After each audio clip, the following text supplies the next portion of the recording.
In the concrete jungle, nowhere to hide.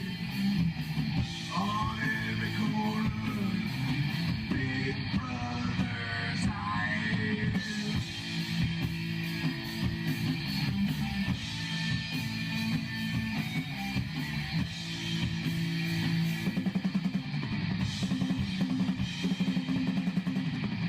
Hear the sound of war all through the streets. See the face of fear on everyone you meet.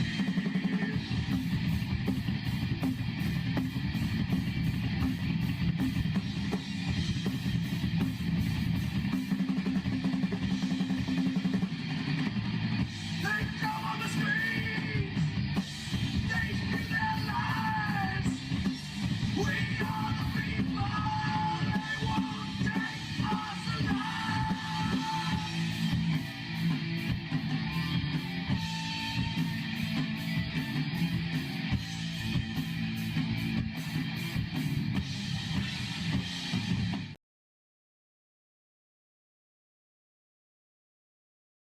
All right, there we go.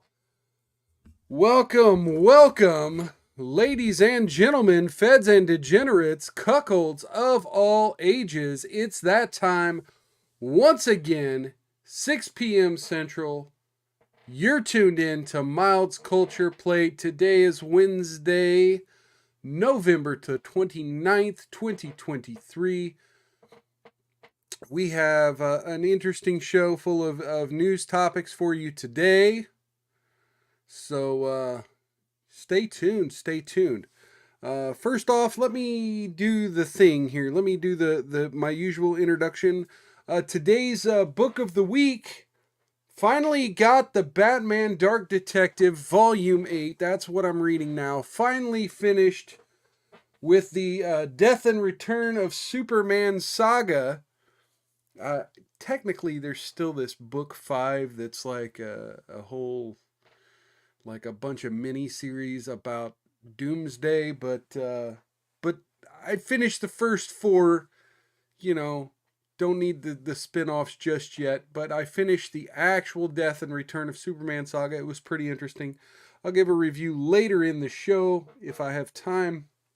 But yeah, finally got the Dark Detective. I'm assuming it's going to be the last one because then after those issues, then Detective Comics jumped into the Nightfall series.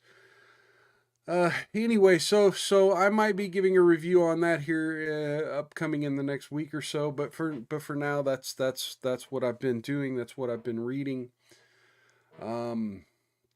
Yeah, folks, how have you been doing? Anybody out there in the chat? Whoa, okay. So apparently I've got my phone on and I need to turn it off. I thought I did. There we go. Now it's on the vibration. All right. We do this live, folks. We do this live, and I am definitely not a professional. You may be wondering why I'm wearing the hat again today. It's because we're going to be talking about what it's like to be a Chiefs fan just a little bit in context of this latest race baiting by the mainstream media that's going on, because we talk about media narratives here. You know, I don't care whether you're a sports fan or not. We talk about media narratives, and this is an interesting topic as far as the media goes. Gotta love watching the media get blown the fuck out. I'm going to be drinking a little bit more of that Wolcott Bottled in Bond. Wolcott Bottled in Bond. Let's be drinking a little bit of it. Anyone out there in the chat, come say hi. I'll give you a shout out and a toast. So far, everyone out there is a little shy. That's okay. I'll toast to the generic audience anyway. Let me just say, yeah, I'm wearing a little light jacket here. I'm wearing socks. Not used to being down here in my office in so much clothing. So I want to give a shout out. I work out in the cold. I work outside. It's cold in the Midwest. So cheers to everyone that's got to go back to doing winter shit at their job. So cheers to everyone who's working hard, working outside, having to deal with the elements. Cheers to you folks. And cheers to the audience. Okay. No more rambling on. No more rambling on. Let's get into the show. Wow. Um, let's start with the Biden gaffe. You want to start with the Biden gaffe? Again, I don't really like to cover too much of these. Oh, I clicked the wrong thing. I don't like to cover too much of these things that's about Biden or Trump. But I found the argument he's making here a little interesting, and we'll talk about the argument, but we'll also talk about the gaffe he's making. So let's see. There. Yeah, let's do that one. Okay. Billionaire minimum tax, not even at the highest rate at 25%. Billionaire minimum tax, not even at the highest rate. 25%. 25%. This man wants to tax industry leaders at 25%. A lot of you pay if you're making a family of four making $150,000 a year. Just 25% is still 10% lower than the top rate, and it would raise $440 billion over the next 10 years. Okay, first off, okay, the far left likes to refer to these things as tax loopholes. What it is it's charitable donations, business expenses, and other things. You know, these aren't necessarily loopholes. They're deductions that people make because they put that money into the system so the government doesn't have to.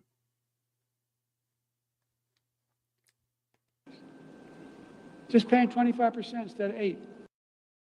25% instead of 8%. Well, nobody. Again, I'd like to see the numbers on that. I'd like to see what billionaire is only paying 8% personal income tax. That after deductions or before deductions, rather. If we just made these billionaires pay their taxes like everyone else. We could use it to strengthen the Social Security and Medicare system instead of cutting them, or like Congressman Trump and Bo want to do. Okay, did you hear the gaffe? Did you hear the gaffe right there? Congressman Trump and Bo Burt. Not Bobert, Bo Burt. Congressman Trump, first off, Trump has never been a congressman. He was president of the United States. He was actually elected president of the United States, which is more than we could say for Mr. Biden. I mean, I'm sorry. I guess I'm not supposed to say that on YouTube. Yes, Mr. Biden was elected. It was the safest, most secure election ever. I'm sorry. I did not mean that. Yes. But yeah, Trump was elected president of the United States. He was not elected congressman. So let's hear that again. To strengthen the Social Security and Medicare system instead of cutting them, or like Congressman Trump and Bo want to do. Bo Burt. So not only can he not remember who Trump is, he can't remember how to say Lauren Boebert's name.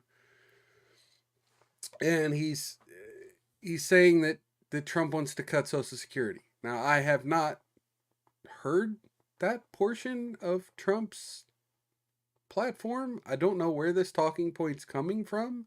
I've watched a lot of the Trump rallies. Now, granted, cutting Social Security or reining in Social Security, rather, or restructuring Social Security has been a talking point of the Republican Party platform for a long time. But they know that cutting it or killing it is dead on arrival. Too many people have paid into it. Too many people are reliant upon it. Too many people who are Republicans and even wealthy Republicans want their fucking money back. And they're not going to get it if we just destroy Social Security and Social Security payments. It needs to be restructured. It needs to be a lockbox so it can't be rated for war funds or redistributed. But this idea that Trump's coming for your Social Security, I think Joe Biden's worried about how he's doing on the elderly vote and just spewing left-wing talking points at this point. Anyway, oh, that's that. Let me bring this down and let me get into a different topic here. This is from the BBC. I have not actually read this, but let's. I think the headline and photograph is enough. Like, I don't know that we need to read this. I'll skim the article a little bit with you folks, but let's check this out. From the BBC, West Belfast, an anti-immigration signage, a hate incident. From today, the BBC. Okay, so here you have a photo of a wall that has been graffitied, Irish Lives Matter. Irish Lives Matter. An anti-immigration signage erected in West Belfast is being treated as a hate incident, police have said. A sign which appeared in the Tildarg Avenue said that the community will no longer accept a rehousing of illegal immigrants. So it's not even this sign. So this is your media. It's not even this sign. The poster also used an offensive term while referring to other communities. Graffiti reading, okay, so here's the graffiti reading, Irish Lives Matter was also daubed on the wall of the Kennedy Center on Falls Road overnight. People Before Profits, Jerry Carroll said there was, quote, no place in our society for this kind of racist poison. Okay, who gives a shit? Why does this random guy get to speak for Italy? Or not Italy, Ireland, sorry. Ireland. I should know the homeland. Perhaps the whiskey. We are under no illusions that Irish Lives Matter is a racist slogan which is directly counterpoised to movements against the oppression faced by black people and other ethnic minorities, he said. Okay, so here we go. NHIE and private landlords take note. Suffolk will no longer accept the rehousing of illegal immigrants or the blank. I don't know. I don't know what blank is. They censored the blank of other communities. I don't know. Sinn Féin, oh, we discussed those people on the last show. Paul Maskey described the signs as disgraceful, adding that they had been, quote, erected in an attempt to create fear and intimidate people.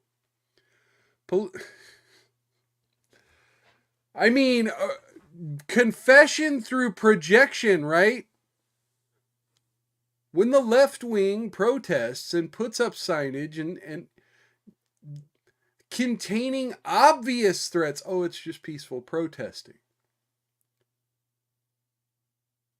When you have average Irishmen, Americans saying, hey, we just won't put up with the BS anymore. Well, that's dangerous and threatening. It's to create fear and intimidation. Okay, this wasn't a long article, so I'll go ahead and read the rest. Political and community leaders must stand together to continue building a safe and welcoming and inclusive society for all, he said. Housing Executive Chief Executive Grenaya Long said the organization did not believe incidents like this, quote, reflect the values of the local community. Quote, all our housing allocations will continue to be carried out in line with the rules of the Common Housing Selection Scheme, she said. Earlier this month, similar signs were placed in the Belvoir estate in South Belfast. Anyone with information has been asked to snitch to the local police. Oh, and look, here's a link to the Police Service of Northern Ireland. Fun times indeed. Fun times. Okay, let's talk about Elon Musk and advertisers. Let's get into one of the two topics that's in the title here. Well, I guess that's not in the title, but it was in the tagline for my advertising for the stream. My bad. So yeah, let's get into one of these.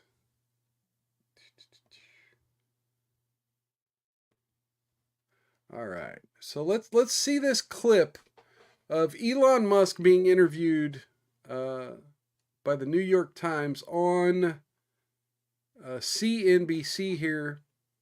Let's hear what he has to say. When asked about, this problem that X, aka Twitter, has had with retaining advertisers amid several controversies with anti-Semites being on the platform, or quote unquote anti-Semites being on the platform. So let's hear what Elon Musk has to say about these advertisers who want to pull their ads from X. Now, obviously, you know that there's a public perception that, and you're clarifying this now, but there's a public perception that that was part of a apology tour, if you will. That this had been said online. There was all of the criticism. There was advertisers leaving. We talked to Bob Iger today. I hope they stop. I hope they start. Don't advertise. Don't advertise. You don't want them to advertise? No. What do you mean? If somebody's going to try to blackmail me with advertising, blackmail me with money, go fuck yourself. One of the richest men in the world. You want to blackmail me with money? GFY, y'all. But go fuck yourself. GFY. I hope it is. Hey, Bob, if you're in the audience. Well, let me ask you then. That's how I feel. Don't advertise. How do you think then about the economics of X?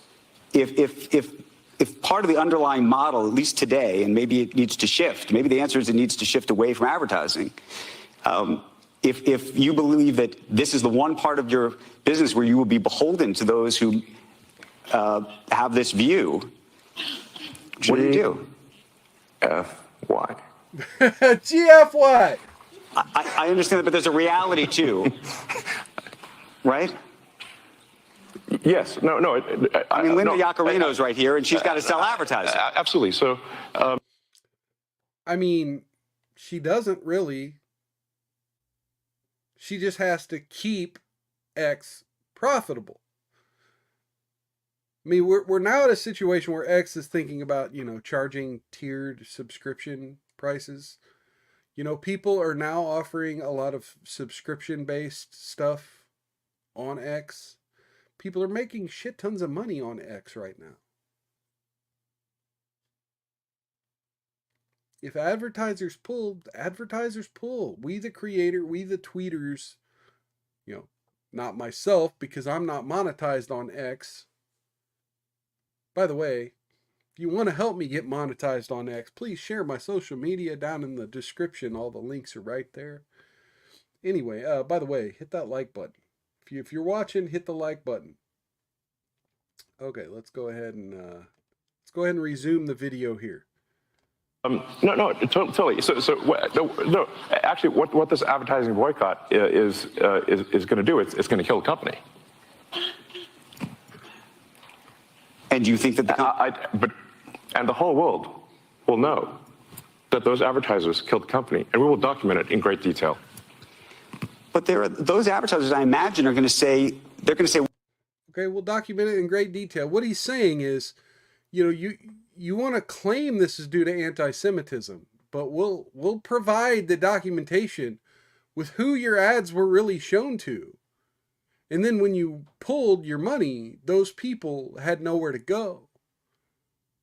Those people, the people who were your target audience, the people who you selected as your target audience.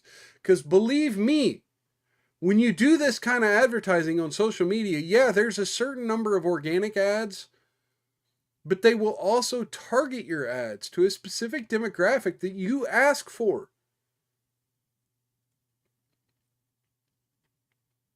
And when you pull the ads, where do those people go? When you pull the social media giant, the social media juggernaut, where do those people go? They're going to go to Instagram? They're going to go to Meta? They're going to go to what? Ticket Talk? I doubt it. Something else is going to have to rise in its place. We didn't kill the company. Oh yeah. They're going to say. Tell it to Earth. But they're going to say, Elon, that you killed the company because you said these things, and that they were inappropriate things, and that they didn't feel comfortable on the platform, right? That's what they're going to say. And let's see how Earth responds to that. Basically, he's saying, look, we're going to provide the receipts. You know, you want the receipts? We'll provide the receipts. We're going to provide the receipts. Sure.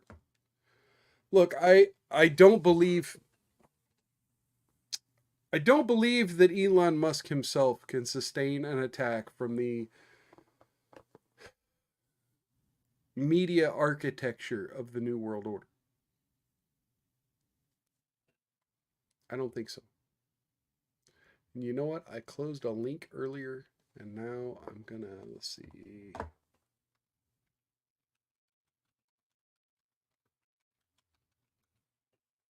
I closed a link earlier, and I meant to.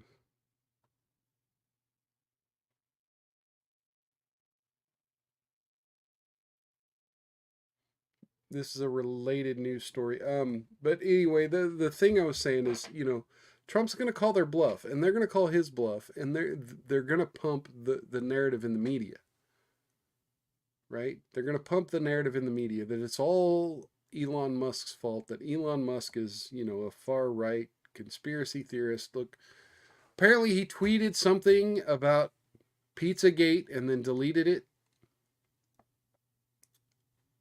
But let's be honest, right? There's definitely pedophiles. Pedophiles in this country in positions of power. I think just the existence of Jeffrey Epstein shows us that there are pedophiles in positions of power. The fact that the Epstein list has not been released tells us that there are still pedophiles in positions of power in this country. So whether you get down to the bullshit about Comet Ping Pong, James Elefantis, which there are plenty of videos about him out there. There are plenty of information about him out there. I'm not getting into that. I don't want to get into that. That it's all red herrings. It's all extra information. It's the deep dive stuff that make everyone look crazy. It's whether it's true or not. The simple fact is the Epstein list still exists, has not been released. The FBI has not told us who the Epstein clients were. They've not told us where the young women were who were on the island. That tells me that the sex ring still exists out there. That the same people who were involved in that are still creating the same kind of societal problems, let's say, that they were once involved with when Epstein had his, young girls. So I guess we'll go to Business Insider. I was gonna, this is a press release from Rumble. I was gonna get it from Rumble directly, but then I accidentally deleted the tab that I was reading. So this is from Business Insider. This looks like it was, directly from the Rumble copy paste here. So similar to what's going on with X and what you heard in that video, Rumble has filed a federal defamation lawsuit against the co-founders of a purported watchdog group. Now, again, I have my own preferences in video platforms, and I let it bias me. So, yeah, I definitely want to pump this news story. I want people to be aware of this shit going on. Rumble, the video sharing platform and cloud services provider, filed a lawsuit today in federal court against two co-founders of purported watchdog organization. Rumble sued Nadini Jami and Claire Atkin, co-founders of Check My Ads. Check My Ads, a 501c3 tax-exempt corporation that routinely targets news outlets and platforms that do not adhere to their political worldview. Also named as defendants are John Doe's number 1 through 10 as yet to be identified individuals who helped prepare and publish defamatory information on the website. Rumble is represented by Clear Lock, which is among foremost defamation and First Amendment litigators. As an apologetic free speech platform, Rumble's mission is to provide all content creators and users a place to speak, listen, and debate freely, regardless of their political perspective. When anti-free speech zealots, whose self-declared mission is to shut Rumble down, lie to inflict intentional economic harm on our company, we have no choice but to hold them accountable, said Rumble chairman and CEO Chris Pavlovski.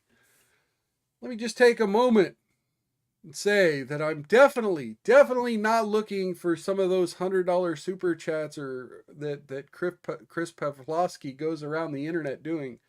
But anyway, I'll still give Chris Pavlovski a big cheers. Cheers, brother. Thank you for doing what you do on this platform, Rumble. I said super chats. It's Rumble Rants. I know. I'm sorry, Chris. I'm sorry. Yes, it's Rumble Rants. I'm sorry. Please forgive me. Defamation is not free speech. We have filed this lawsuit because we have a responsibility to our shareholders, creators, users, and advertisers to act and not sit idly by when someone attacks our company's reputation solely to silence differing political views. Our mission requires it. Jammy has a track record of launching pressure campaigns against advertisers on other outlets, including Fox and Breitbart, and has worked with Media Matters. Alert, alert. The hyper-partisan organization that also attempts to hound advertisers to stop spending on outlets that support the free exchange of ideas. The lawsuit alleges that Jammy and Atkin cannot tolerate Rumble's content-neutral philosophy and want competing points of view to be silenced. As cited in the suit, the defendants accused Rumble of lying to its shareholders and Securities Exchange Commission about the company's financial health and the source of its revenue.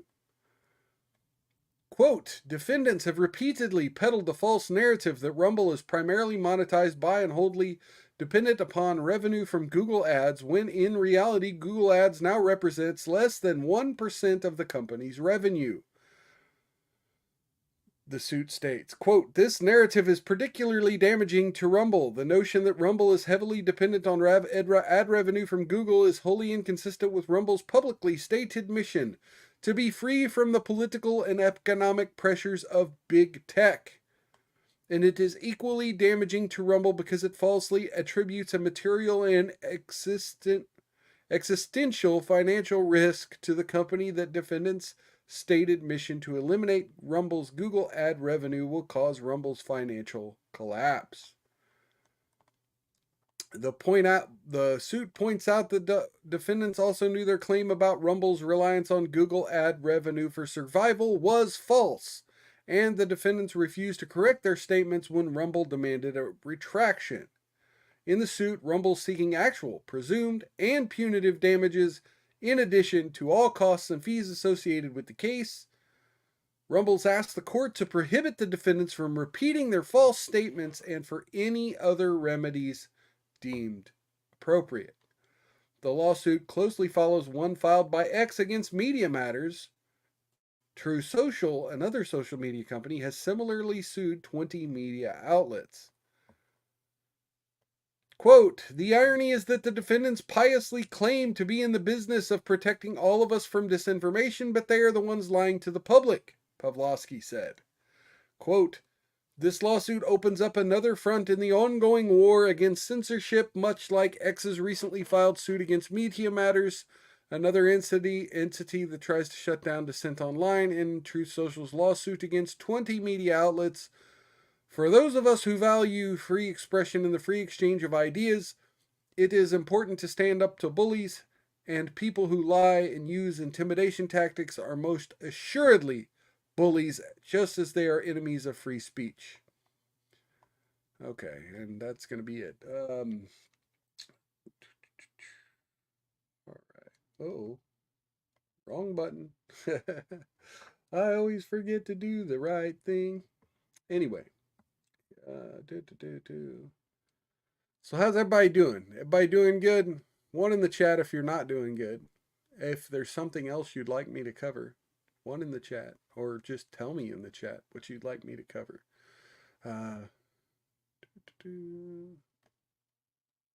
Okay. Let's do this. Let's do this.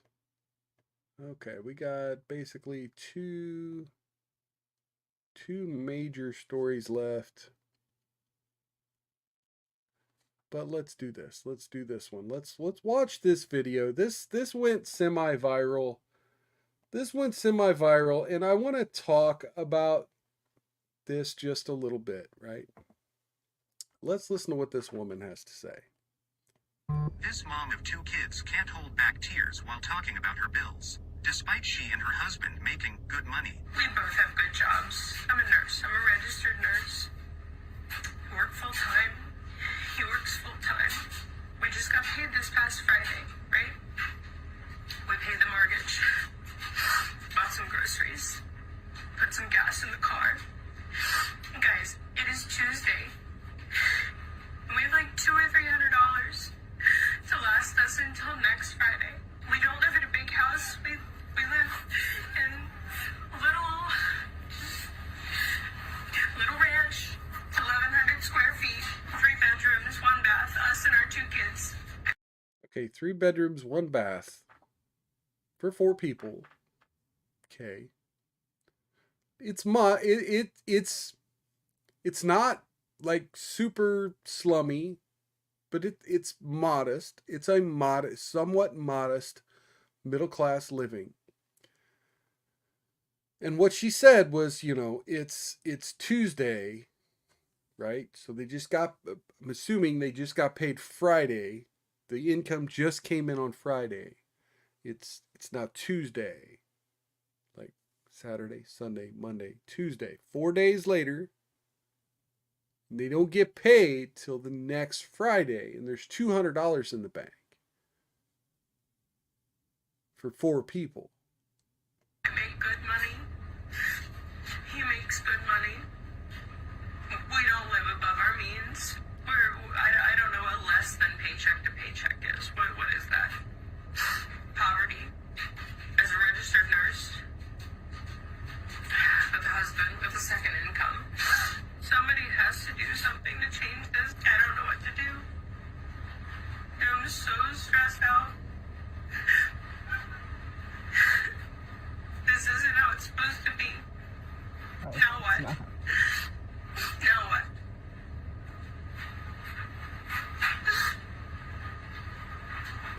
Is that fair? Okay, so let's talk about this for a minute. Let's talk about this video for a minute. Now, I've been poor. I've been fucking dirt poor. I've been payday loan poor. I've been use the overdraft protection on my bank account as a payday loan type of poor, right? Where I would go $400 in the negative and then go to the bank on payday. It would go back up to 0 or you know, back up to like 200, and I would go withdraw myself down to negative 400 again. Right? I've been that poor. I've been that broke. It didn't take much. It didn't really take much of a pay increase for me to go from that to being able to penny pinch a little bit, save up for a down payment on a house, right? Cut out the rent, be able to afford a little bit of a car payment, and be able to do well for myself. But that was with 2 incomes, with no children. I mean, Trust me, I spent a lot of money on my children throughout the years, and I've lived in abject poverty. Poverty. Trying to raise those children. But a household with 2 full-time incomes, I was finally able to achieve the kind of life she was talking about, where you're used to having a little bit of money in the bank. At least enough to last you to the next payday. To where you're, again, I don't know how many of you out there have tried to make it with 2 kids with no money in the bank, with $0 in the bank. But even $200 in the bank does not go far when you've got to feed 2 adults and 2 children for 10 more days. Now, this woman is being dragged because the difference between what she's going through and what a lot of really low income people go through, of doing the penny pinching, doing the payday loans just to get to the bills being paid, right? And having to go beg for food stamps or go do day labor jobs on the weekends. Having to get a side hustle, having to sell your clothes on Etsy or whatever, or eBay. There are so many people doing those things just to get to the I've got my bills paid level, that they're angry at this woman for saying, look, all my bills are paid and I still got $200 in the bank. Like that seems like a luxury to people who are feeding their kids dollar menu and food stamp crap and still can't pay the bills. They're angry at this woman because she looks at the next 10 days and says, this $200 isn't going to cut it, and we don't have a third income stream.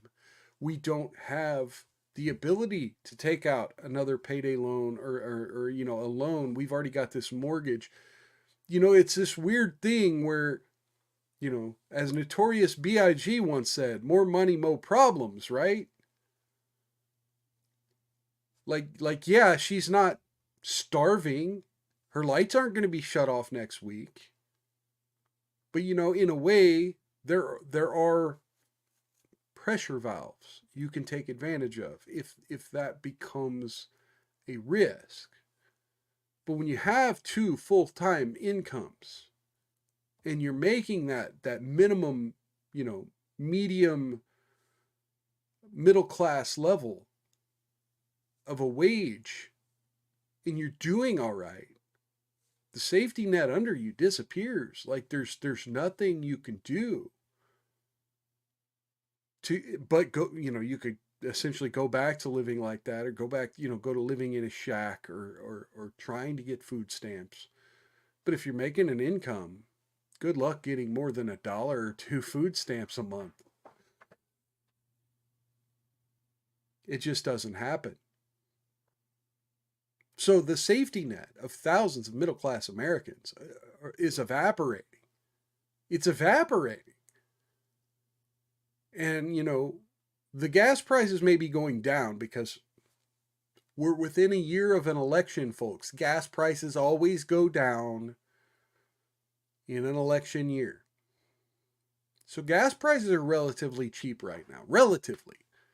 It's definitely not cheap. I just filled up yesterday, and it was still a dent in my wallet. Look, I may have the luxuries of buying an $18 comic book or whatever once in a blue moon, and a bottle of whiskey once every 4 or 5 months. But let me tell you, people have to have their luxuries to stay sane. People have to have their luxuries to stay sane, especially parents. But, for all of you people hating on this woman, for being concerned about her state in life because, oh my God, $200 in the bank? You know, they're imagining it as if they cashed in a $200 lottery ticket and got $200 in free money. That's not what the lady said. The lady said, we have $200 to last a family of 4, 10 more days.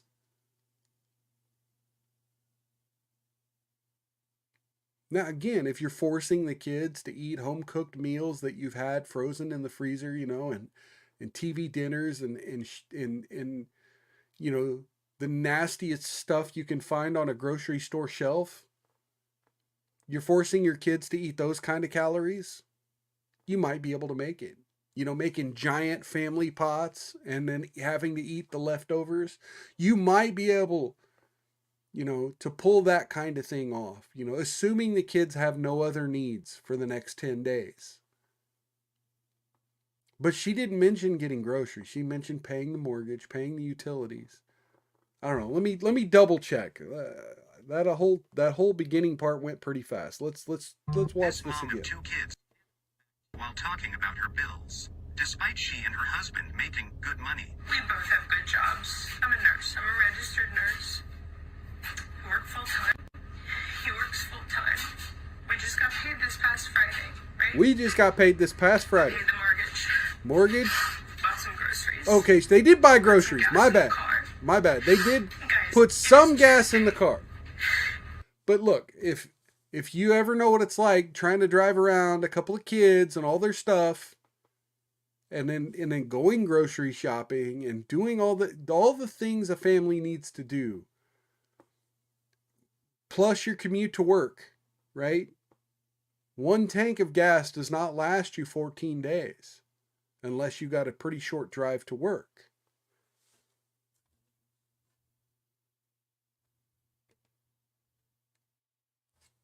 So, like, she's gonna burn through that $200 like it's nothing.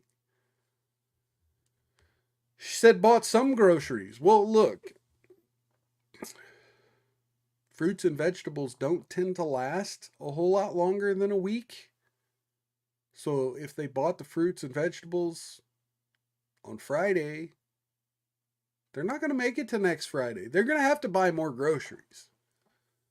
You know, again, if they feed their kids frozen crap and cereal and oatmeal, sure. But that, you know, and kids like that stuff, sure. Kids like that stuff, but you need milk. Maybe the milk won't expire by then. Anyway, I'm rambling about this shit because it pisses me off. As someone who has just reached that level of middle class to where I'm just now on this precipice where the last few years I have been able to sack away a bunch of money into savings. But as of this year, now granted, I went on 5 or 6 vacations this year that and 3 of them I probably didn't need to go on. I'd say 2 of them were reasonable, but 3 of them maybe I didn't need to go on. So look, admittedly, I probably could have saved a little more, but my savings actually went down this year. And look, I still have like car repairs that need done. I still have, some repairs to my home that need done. I have some medical appointments coming up. And so even if I had not gone on vacation, yeah, my savings still probably on the year will probably have went down. Again, I'm not going to get into details about my whole life and my expenses. But let's do this. Let's bring this up. I really don't like that.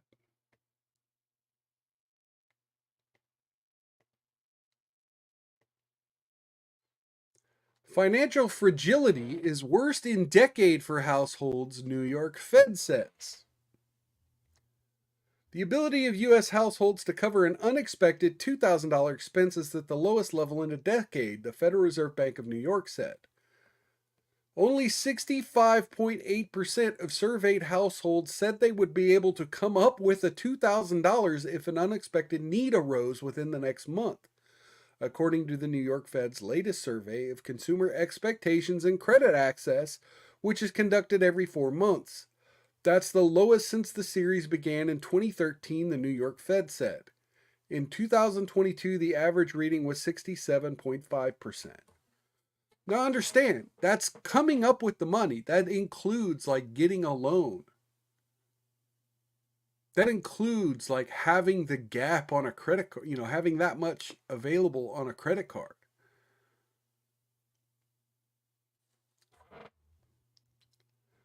Consumers aged 40 and younger reported the lowest likelihood that they could come up with a hypothetical $2,000. About 58% of that age group said they could manage it, down 10 percentage points from 2020. The Fed's findings show how the pandemic-era surge in the cost of living is squeezing consumer credit.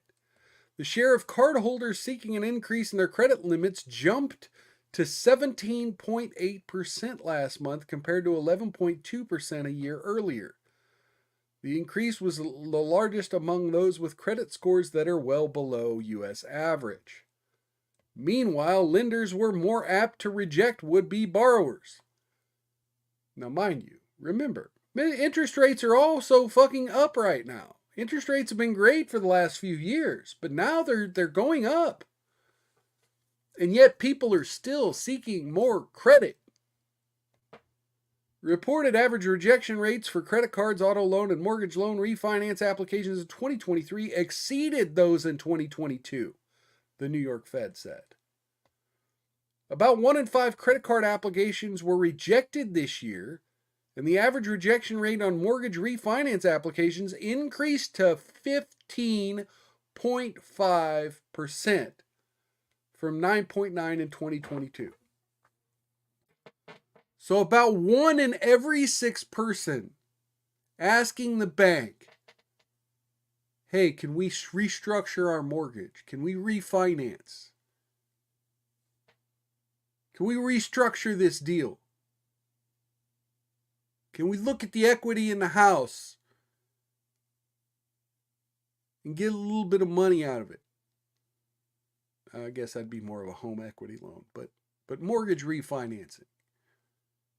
Can we figure this out to where we can re-up our loan?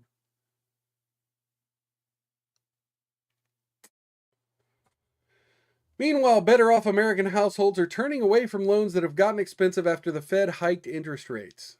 The share of respondents who said that they're likely to apply for at least one type of credit over the next 12 months fell to 25.1% last month from a 28% a year earlier. The decrease was driven mostly by those with good credit ratings, scores between 680 and 760, and by respondents aged 60 and older. So yeah, I mean, the young and the poor have given up on credit cards. Have given up on lending. They're doomed to be renters. They're doomed to live paycheck to paycheck because they know, like this credit system right now. Interest rates are horrible. The housing market is horrible. The credit card market is horrible. I mean, it's great if you've got enough money to spend and get airline miles and you travel a lot. Yeah, sure. Yeah, do that. Again, this is not financial advice. I want to make that very clear. This is not financial advice. Don't do that unless you're well educated on the topic of airline miles with credit cards. I want to be very, very fucking clear about that. Okay. 2 more news stories, and we got to bang them out. We got to bang these out. I'm probably going to go a little bit long. I'm probably going to go just a little bit long. I didn't mean to rant that much about money, but let's do this here. What the hell?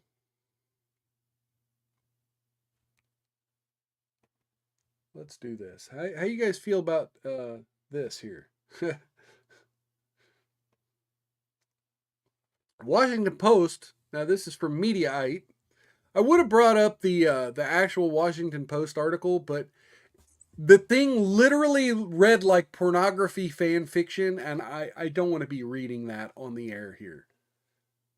Like it literally, the Washington Post article was seriously really close to being porn.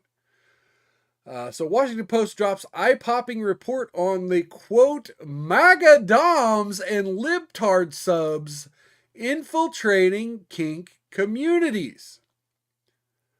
The Washington Post published an eye-popping report on the rise of quote political humiliation Tuesday, interviewing the quote libtard subs who fantasize about being dominated by MAGA doms and vice versa. Journalist Haley Lieberman opened her article with a transcript from a political humiliation video which featured a dominatrix trying to persuade beta liberals to, quote, vote Republican for Daddy Trump.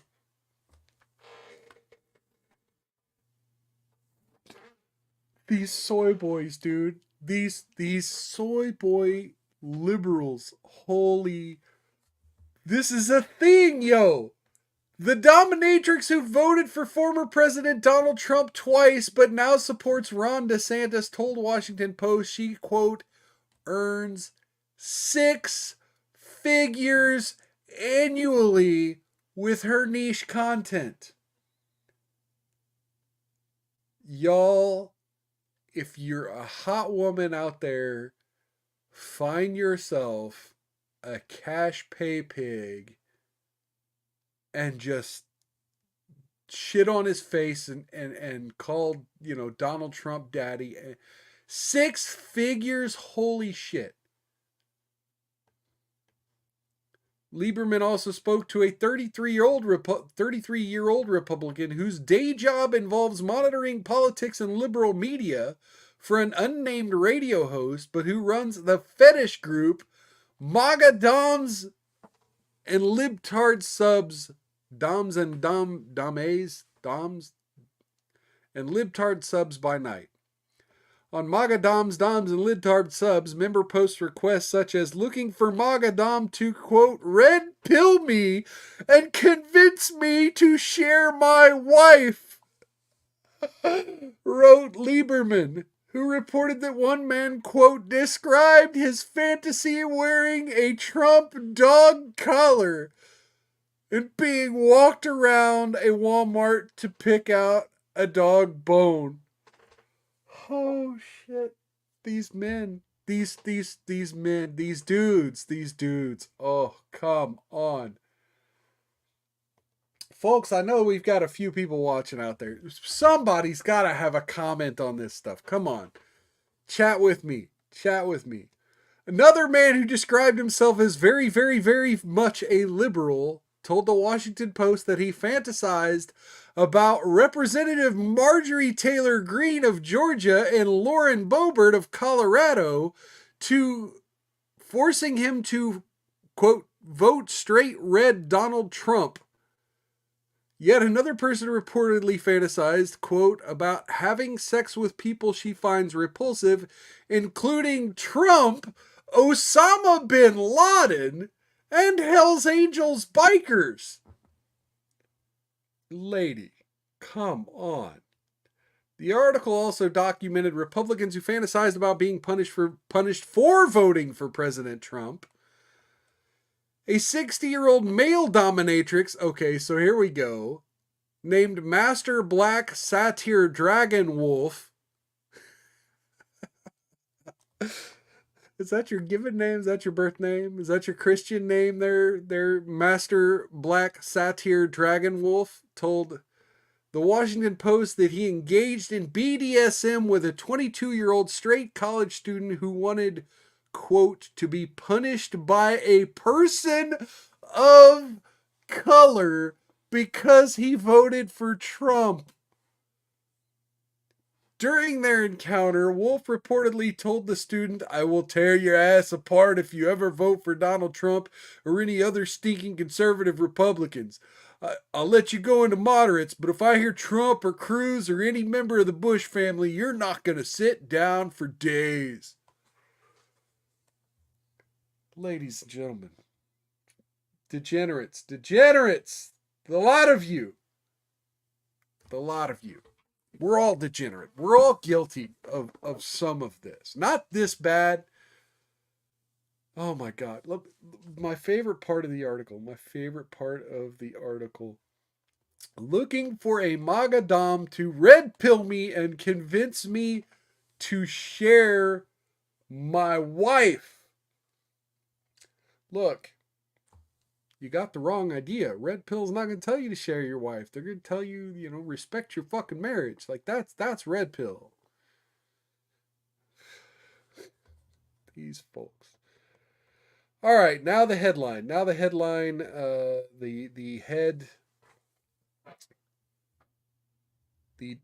title news story, right? And we're going to get into this because this is why I'm wearing the Chiefs hat, y'all. I'm sure you've seen this on other channels if you've been watching any other conservative media over the past 48 hours. So this is an article from deadspin.com, part of the Kotaku, the Gizmodo, AV Club, Onion, part of that little network, right? Which, we know what happened. We know what happened when they took on Hulk Hogan. They had to sell the company. So there's a new media company. So, a lot of the same disgusting takes here.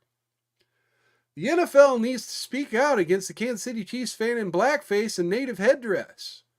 They're doubling up on the racism. Are you going to say anything, Roger Goodell? So, I'm not going to read the article. I don't care. I'm not going to read the article. I'm gonna do one thing. I'm gonna make fun of the guy's name. The journalist's name. Look at. Can you pronounce that here? Karen Phillips. A gentleman named Karen Phillips. And by the way, before we get to the end of this, you'll see all kinds of different twists and turns in this story. Yeah, he's still doubling down. He's still doubling down on social media. But yeah, you see this photo? Okay, so this, and look, your kid's looks white. Your kid looks white. He does. He just looks white. So maybe it's not a good idea. Especially, here's the thing. I've been to Arrowhead Stadium. I'm from the region. This incident happened in Las Vegas. Why is that important? Because Arrowhead Stadium has banned headdresses. You can't wear a headdress into Arrowhead Stadium. Their security will kick you out. This kid got away with it because he was at an opposing stadium. So at first I thought, well, maybe this kid was a plant, right? Because he just happened to have, part of his face painted black. CBS just happened to catch it. It's all a little too convenient, right? The media narrative.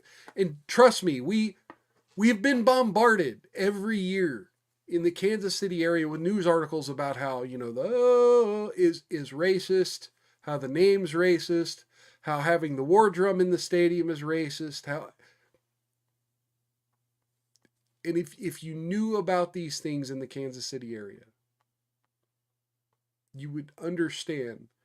And again, the whole argument about cultural appropriation is that, well, you say it's meant to honor, but imagine how the people feel who have to see that in a mocking way. And again, I'm an Irishman, right? I'm an Irishman.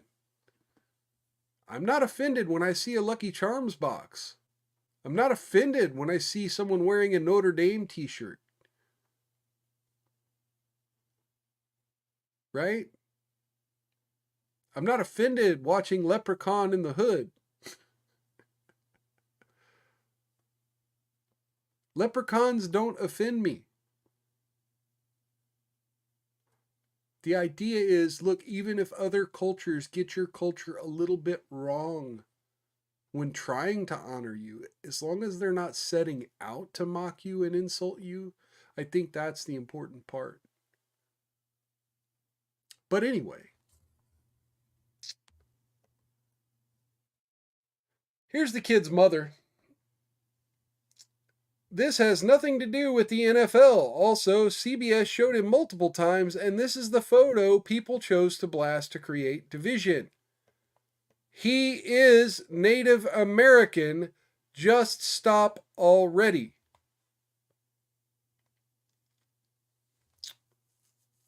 Yeah.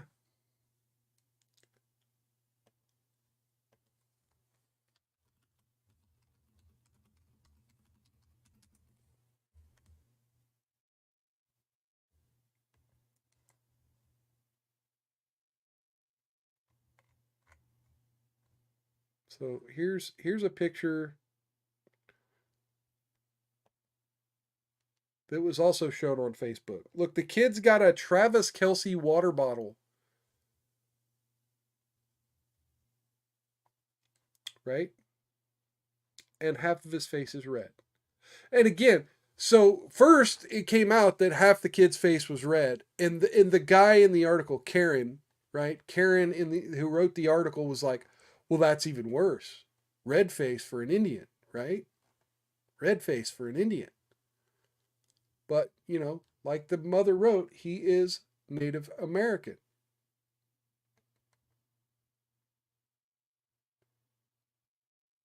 Right? So I don't know if you just saw what I scrolled past just now, but there's another twist in the story. So yeah, he is Native American. Not only is he Native American, there are receipts. This is the child's grandfather. This here is the child's grandfather. Committee member of the Santa Ynez Band of Chumash Indians.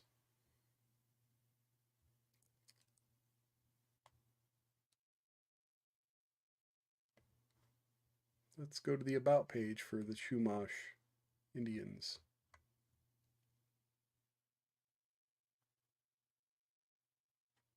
State of California. Yeah. Chumash Indians in California. Now, I've also seen people say, well, that's not a Chumash headdress, right? So there's still, like, after being proven wrong multiple times, the race baiters are doubling and tripling down on this little kid. And again, essentially for nothing more than being a white kid. Than being a white kid excited about sports and dress up, you know, things kids do, right? Things kids do. Imagine CBS catching one of your embarrassing moments in your childhood. Imagine it. Think about how you would want that presented to the world. Now think about somebody with a vindictive agenda taking a photo of that and trying to create a whole discussion about how, you know, scummy society is because people like you exist. Sir, Karen, you are the racist. You are the racist. Because you don't understand the innocence of children. And I certainly hope that family sues the shit out of you. Just as Elon Musk is going to sue these people responsible at Media Matters for creating this ad revenue bullshit. If you're a liar, if you routinely lie for the purpose of creating a narrative to defame a person, to create hatred for a person, you deserve your lawsuit. Period. That's the show for today. I do want to say I have now confirmed a time and a date and a place for doing the JFK documentary series. We sort of have a tentative plan for that. I also am planning on potentially doing a roast of the DeSantis Newsom debate tomorrow night. So be sure to keep an eye on my social media and tune in for that. And then tune in this Friday evening. I believe it's 9 p.m. Central. Don't hold me to this, but I believe it's 9 p.m. Central. 10. Let's see. It might be 11 p.m. Central. No, 10 p.m. Central. 10 p.m. Central, 9 Mountain, where I will be joined by Talk with Sally on Friday. This Friday, I believe 10 p.m. Central, 9 p.m. Mountain. I'll have to double check that. But I will be joined. Keep an eye on my social media and probably Sally's as well. We'll shout it out when we're about to go live. As we watch the first 2 episodes of the Who Killed Kennedy series and kind of discuss it a little bit, do a little bit of a watch along and commentary of the first 2 episodes of the Men Who Killed Kennedy series.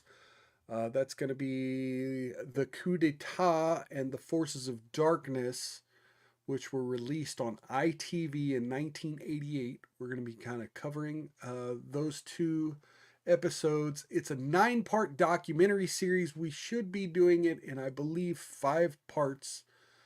I think we're going to try to aim. We're again, all this is tentative. We're going to aim to do 2 episodes at a time every couple of weeks. And I will announce those on the channel, and we'll definitely try to advertise those on the social media networks as well. So definitely, if you want to know the upcoming streams here on Miles Culture Plate, just go sign up at my social media down in the description. That's Facebook, Twitter, YouTube, Rumble. Make sure you follow me on all those platforms. The Men Who Killed Kennedy, I probably won't be streaming that on my YouTube channel. The History channel seems to be a little aggressive about people who seem to be uploading that information, especially because they had to issue an apology for episode 9. So they really don't like that information being out there. They really don't like this series being out there.